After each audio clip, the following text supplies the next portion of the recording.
Podem sentar-se um instante, queridos irmãos, queridas irmãs.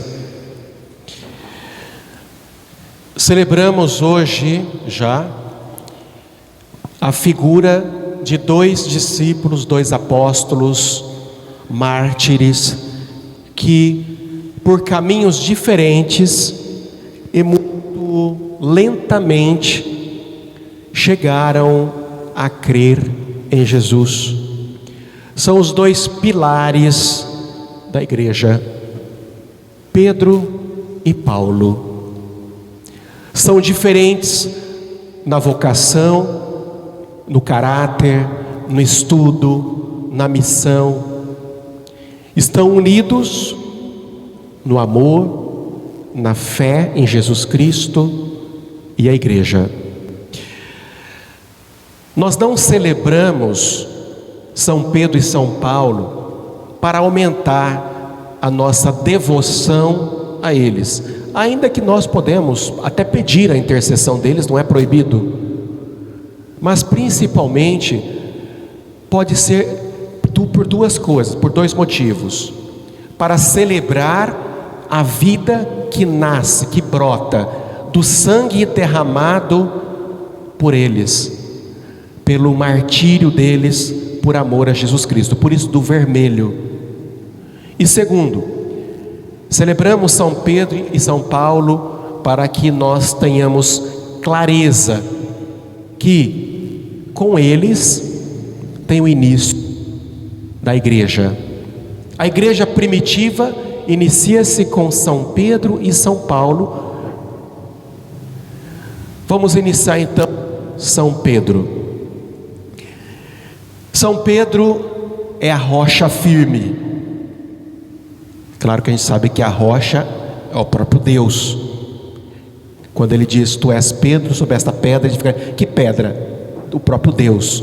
A fé em Deus é justamente essa dinâmica que Jesus fala para que nós também a tenhamos, como Pedro, professar a nossa fé nessa pedra angular que é Jesus Cristo. Então, Pedro, a rocha firme, conhece Jesus às margens do mar da Galileia, foi um dos primeiros a seguir Jesus, desde o início da sua vida pública.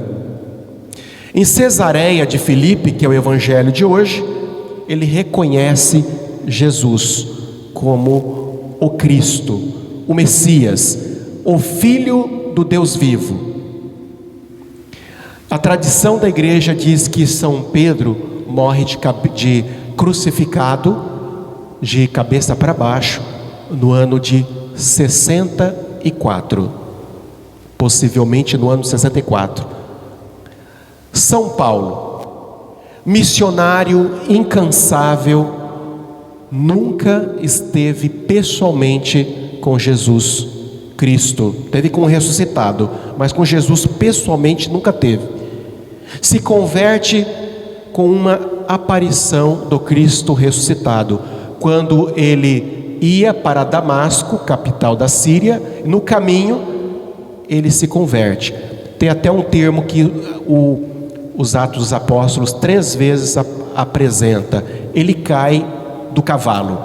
Não sabemos se foi realmente uma queda de cavalo ou se foi uma metáfora utilizada para dizer dessa transformação, essa mudança.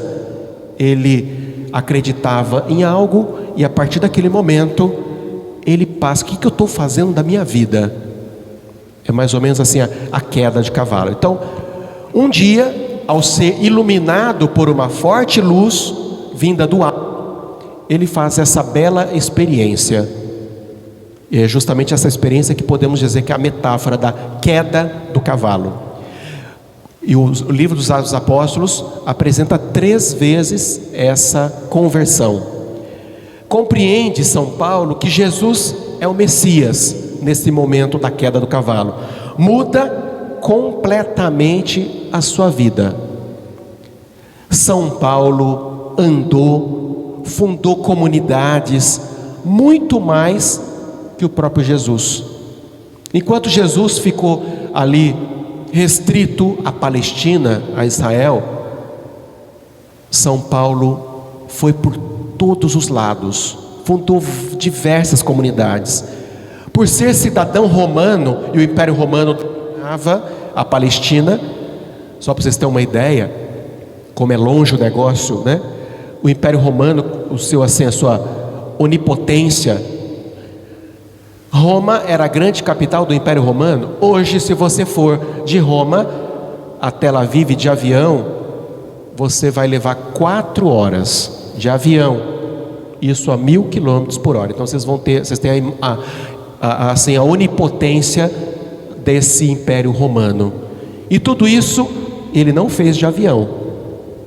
No máximo esse homem pegou navio, afundou o navio, naufragou o navio, andou de burro, andou a pé. Então, por ser cidadão romano, São Paulo, ele possuía algumas regalias, e ele podia entrar e sair de diversos lugares sem nenhum problema. Paulo morre decapitado à espada, mais ou menos no ano de 67. Pedro no ano de 64, com a perseguição de Nero, e São Paulo mais ou menos no ano de 67. Deixemos os dois. Mas o que é a igreja? A palavra igreja, ela vem do grego eclésia. Eclésia significa assembleia, comunidade. O próprio Evangelho deixa claro: igreja é a comunidade dos discípulos que reconhecem Jesus como o Messias, o Filho de Deus. Então, de certa forma, não existe igreja se não tem fé. Se não tem fé em Jesus Cristo, não tem. A igreja é uma comunidade organizada, onde existem pessoas que presidem e desempenham serviços, e a ela, a igreja, Jesus confere o poder de ligar e desligar, e a garantia de que o poder do inferno nunca poderá vencê-la. Basta a gente lembrar, a igreja é a instituição mais longeva, 2000 anos. 2000 anos. É talvez a instituição mais antiga que existe.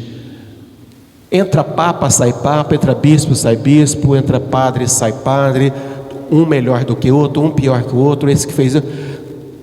E tem momentos da igreja de altos e baixos, mas sempre estamos aqui. Isso demonstra quem é que manda à frente a igreja. Não é poder humano. Sobretudo quando Jesus diz, ou quando Pedro fala: tu és o Messias. Pedro, como é que Pedro fala? Tu és o Messias, o Filho de Deus. Então Jesus fala: tu és Pedro, sobre esta pedra edificarei a minha igreja. Porque não foi nem carne, nem o sangue, por vontade da carne, nem por vontade do sangue, que te inspirou isso, mas o próprio Espírito Santo que te disse isso. Desta forma, a verdadeira igreja, fundada por Jesus Cristo, foi confiada a Pedro e a seus sucessores. Não que Pedro era o mais santo. Nós vimos aí diversas quedas de Pedro.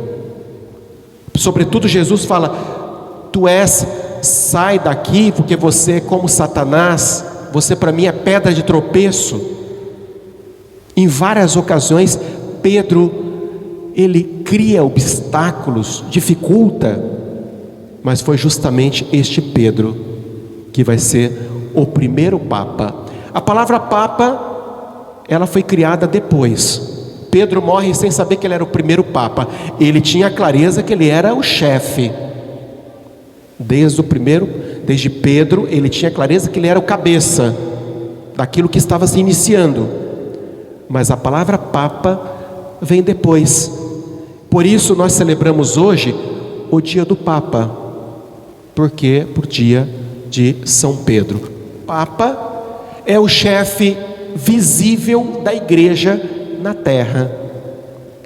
Portanto, não vou aqui delongar, mas só para a gente entender que precisamos rezar muito pelo Papa, que faz um belo trabalho, com seu gesto de pobreza e humildade.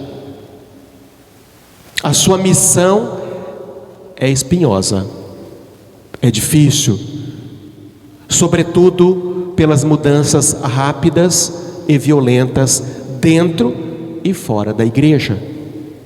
Não é fácil governar a barca de Pedro, não é fácil. Deve ser muito difícil, muito difícil. Eu lembro uma coisa que me marcou muito foi agora, quando explodiu a guerra da Ucrânia. A primeira coisa que o Papa fez foi lá no consulado da Ucrânia para pedir: não façam isso. E ainda, por mais que a gente possa falar, ter nossas críticas ao Papa, nós podemos dizer que esse Papa, ele não tem medo. Ele fala: por quê? De onde vem isso? O Espírito Santo. O Espírito Santo é justamente quem conduz essa barca, e Pedro é o chefe visível dessa barca.